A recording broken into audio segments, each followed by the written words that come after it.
Shut up and sit down.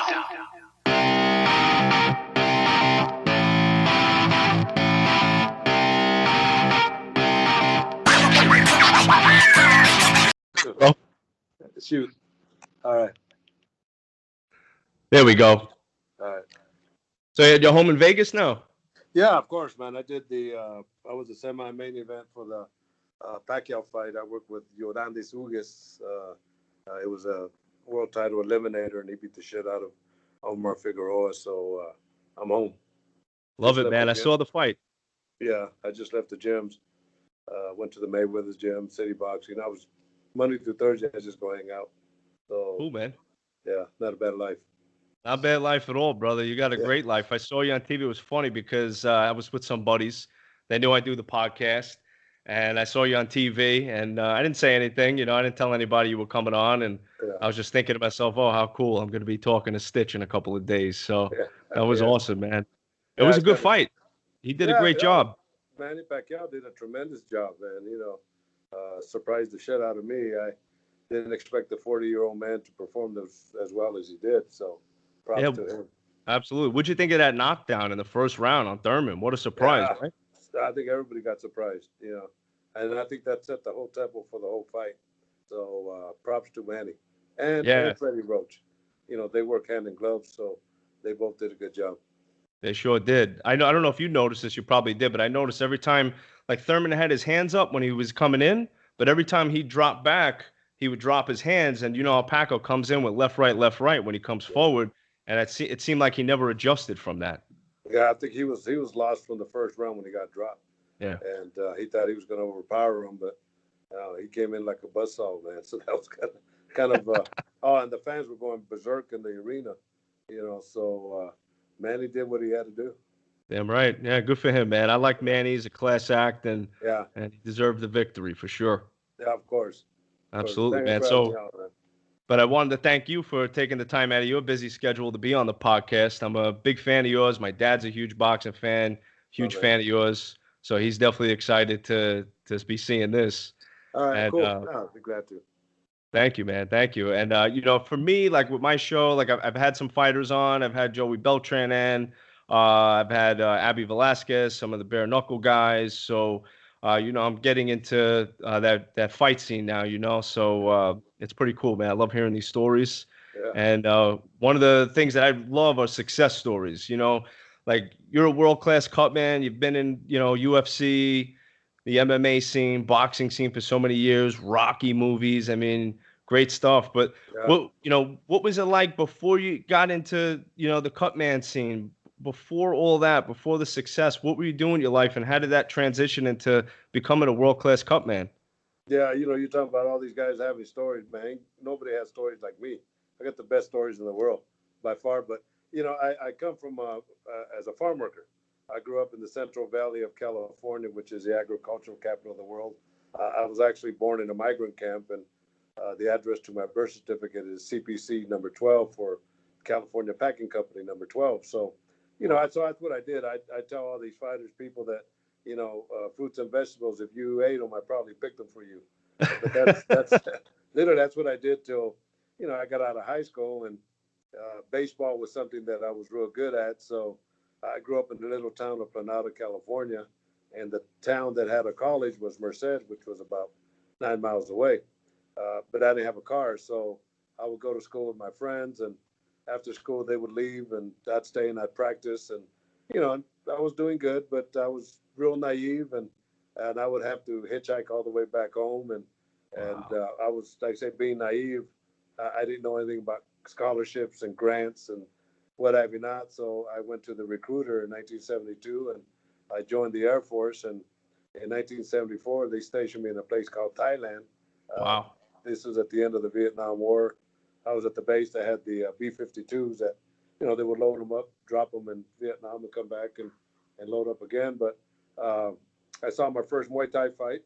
I was downtown with some friends, and I always knew if I went to the Orient, I wanted to study martial arts. You know, on the base they had Taekwondo. With Taekwondo in Thailand, sounds like a I didn't know Taekwondo was Korean. I mean, it sounded Taekwondo Thailand sounds right, but I was there for them for about 3 months, and then the Thais left, and the Koreans left, and the Thais took over, and they kind of transitioned us into the Muay Thai system. And that whole year, I literally ate, slept, and dreamt martial arts. And when I got out of the military, I lived in Oakland, and got into boxing, just kind of improved my hands and all that. And from there, I had a corporate job, 8 to 5, so I Mhm. was really didn't have the opportunity. And then kickboxing was just getting started.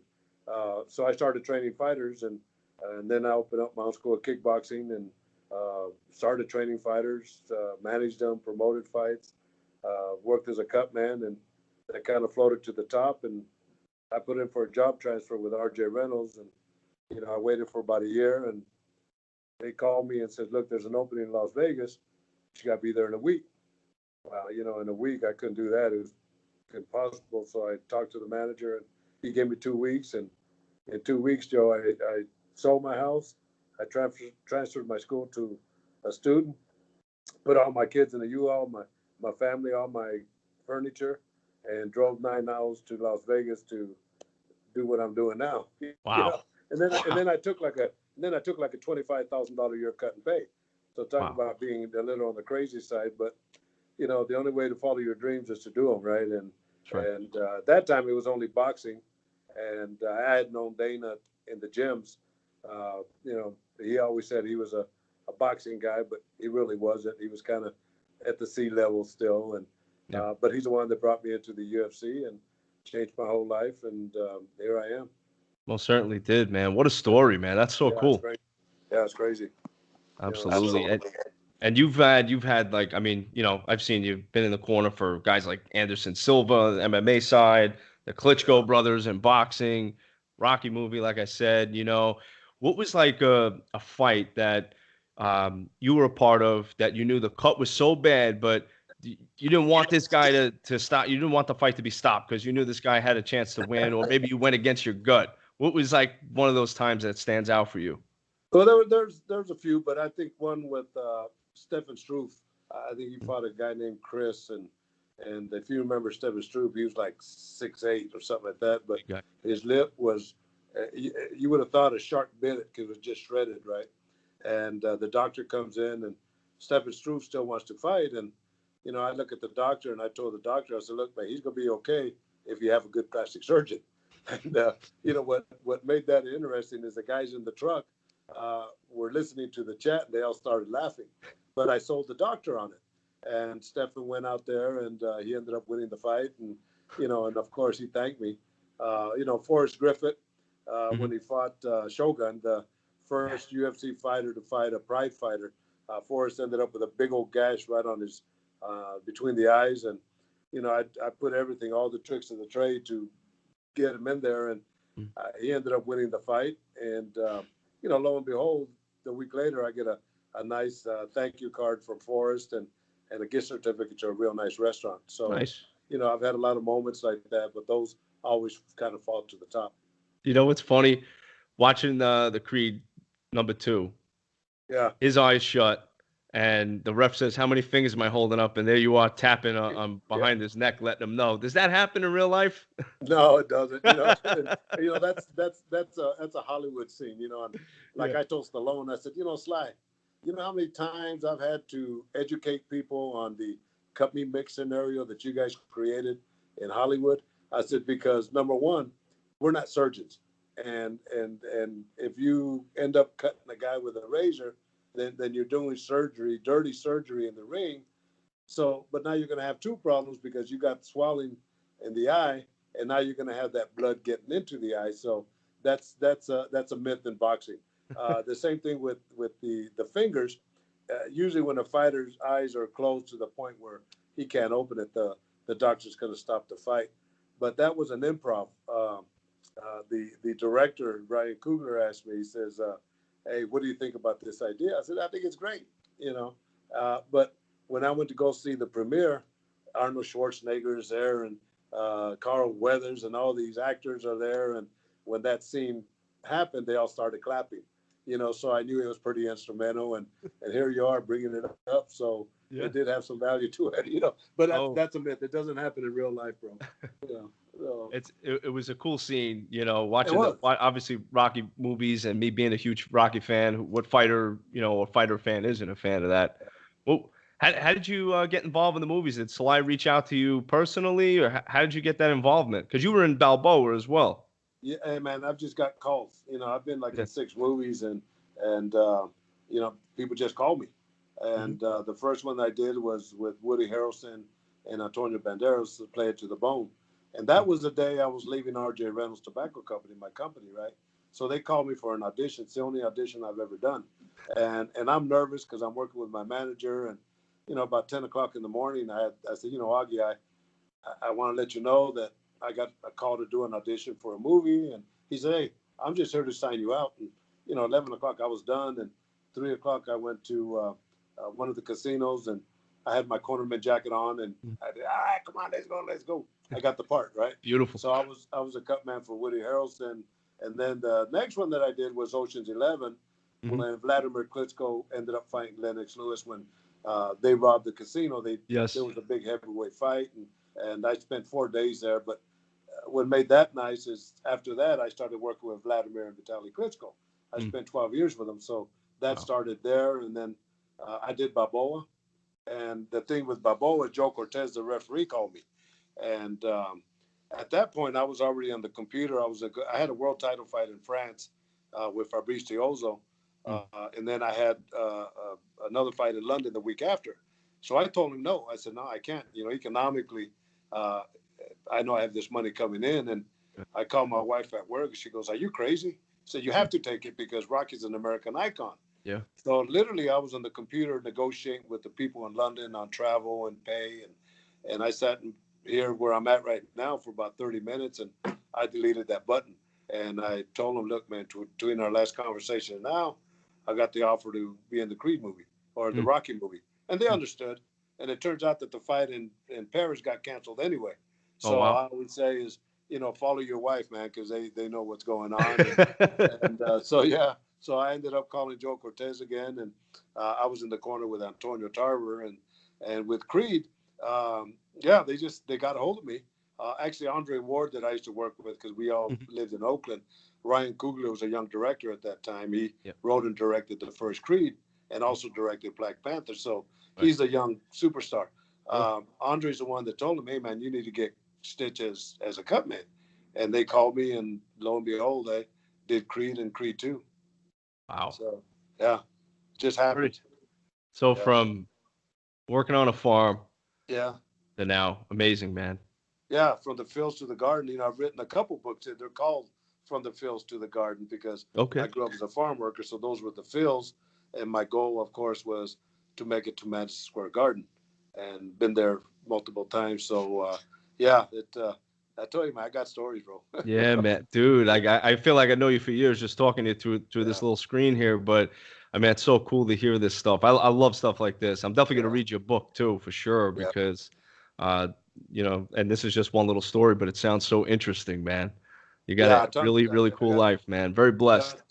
tons of stories, man, and they're all true. I've Hmm. been real blessed, and like the second, well, the first Creed movie, in the script, my name was Marcel, Hmm. and I'm thinking, man, I don't know anybody named Marcel. I'm gonna have to change that myself, right? Well, I didn't have to because when it was time for Rocky to introduce us to Adonis, he goes and he says, "Hey, yeah, this Stitch, the best cut man in Philadelphia." And man, deep inside, Joe, my heart is beating like, yes, yes. The next day, I said, Sly, thanks. I want to thank you. He goes, no, he goes, it has to be authentic. Hmm. So I had to give him props for that. What was it like meeting Stallone and working with them? Yeah, you know what? It's tremendous. I was talking about him yesterday, and when I did Balboa, he literally wrote, directed, and acted in Balboa, and I have a great picture of me with him right at the ring where Mhm. he has one glove off and he's giving instructions for the next scene. But a tremendous, tremendous guy, man, and very astute in the game. And I just sit there and I think, wow, what? Here I am. I mean, how many people get a chance to be in 3 Rocky movies, Not and many. work side by side with Sylvester Stallone. So Mm. I'm real blessed on that. Wow. Any movies coming up for you? Man, shit just happens, man. I, things just happen. like I say, to this point, I swear I've never asked for one job. They just happen, you know. So I just kind of get on the board and just kind of ride the waves. That's pretty cool. I got a buddy of mine. He's I don't know if you heard of Damon Feldman. He does the celebrity boxing. Yes, yes, of course. That's Dave Feldman's brother, right? Yes, yeah, Yes, from yes, Bare yes, Knuckle, of course. yes. Damon's a great dude. He's actually doing a boxing movie on his life, man. So maybe we'll get you guys connected and we'll get Stitch in there too. Just never know, man. You know, it That's just right. happened. You know, so but no, it's nice. You know, how many guys get to play themselves in this type of movie? You know, and so to me, like I say, just it blows my mind. Yeah, it is, man. That's pretty cool. So what's the next fight for you? Anything in the pipeline? Yeah, bare knuckle fights, man. It's Cool. August the 10th. You know, I always love doing those. Those are a cut man's dream because you know, number one, the game is growing big time. You know, it's Yeah, it big, is. big time, and I mean, these guys need good cut men, and you know, Mhm. what better place for me to show my work than there because they all Got get that cut. right. Yeah. What'd you think of So, the Malignaggi and Lobo fight? it was good. You know, the hype was definitely way bigger than the fight. You know, Sure. not to say that the fight wasn't good, but Mhm. you know, like I told Dave Feldman, and I said, you know, whatever money you paid Paulie Malignaggi, you got that back tenfold in advertisement. You know, Oh yeah. I was in Japan for some fights, and people were asking me about that fight there in the gyms. You know, here in Las Vegas, people Mm-hmm. were asking me about the fight. So it brought a lot of attention to bare knuckle fights. And matter of Mm-hmm. fact, during that show the UFC had their own pay per view, and bare knuckle fights outsold them. You know, Wow. so what does that tell you? You know, Tells you a lot. they, Well, bare knuckle's interesting, man. I had Beltran on a couple of weeks ago, and he had a good knockout victory that night, and he loves it. And a lot of the yeah, guys that I've spoken to, they said they've had a good experience behind the scenes too. So for a young organization like that, it seems like they got their shit together. yeah, no, and you know when I that's a good point. When I first they called me for the first one, it was in Cheyenne, Wyoming. I accepted it, but I did it only to see the safety factors, how they were going to operate the Hmm. bare knuckle fighting. You know, then I would make my evaluation. But you know, we all sat down with the commission, and you know, they had their rules and regulations, and we went through every one of them. And myself, Dave, Dan Margliotti, and Bill Clancy, the referees, and Dave Feldman, we're all there, and things that we knew we had to make adjustments on, we made adjustments, and therefore, you know, it's everything's for the safety of the fighters. You Hmm. know, the entertainment, of course, is there, but that's why I decided to stay with them. Yep. That's great, man. That's really cool that you got to experience not only boxing, MMA, the bare knuckle as well. So you've had a good mixture of everything. I've done them all, man. Kickboxing, you know, if I tell you, they put gloves on, except for bare knuckle fights. They usually call me, you know, and it's nice, you know, just to travel the world. You know, Yeah. people stop me at the airports. They stop me on the streets, and you know, it's just nice to be recognized. And but I'm always a little Chicano kid that grew up as a farm worker. You know, so I That's never right. forget where I come from. I, So I, I believe that. You couldn't have yeah, said it better, Stitch. Never forget where you come from, man. never, never. Yeah, Yeah. that's Well, what thank gives you me the so energy. much for taking the time out of your day to be on my podcast. My listeners are going to absolutely love this, and I love it right now, man. It's just been a pleasure talking to you, brother. No, no, it's what I love doing, man. You know, it's barbershop talk, bro. You Yeah, know, of and course, man. so you know, Maybe it's I'll see funny you in because Vegas one of these days. if not, I'll be somewhere. Weekends usually not. You know, I'm somewhere else. Well, like this fight that I did with Pacquiao Yeah. on the Pacquiao card. It's the Hmm. first fight I've done in Vegas in such a long time. Big fight, because I'm Yeah. always somewhere else. You know, Hmm. and that's a good thing. But no, I appreciate everything. And you know, you ever want to do it again, just give me a call, man. Yeah, brother, absolutely. If you're ever in Florida, man, let me know, man. I'll tell you where to go, all the good spots, and we'll meet up. All right, sounds like a winner to me. All right, brother. Thank you again. God bless you, man. Thank you for taking the time to be on the podcast, and we'll stay in touch. All right, good Joe, good Joe, good show, Joe. Thanks, All right, brother, my man. man, take it easy. You too. Adios. Bye. All right, bye.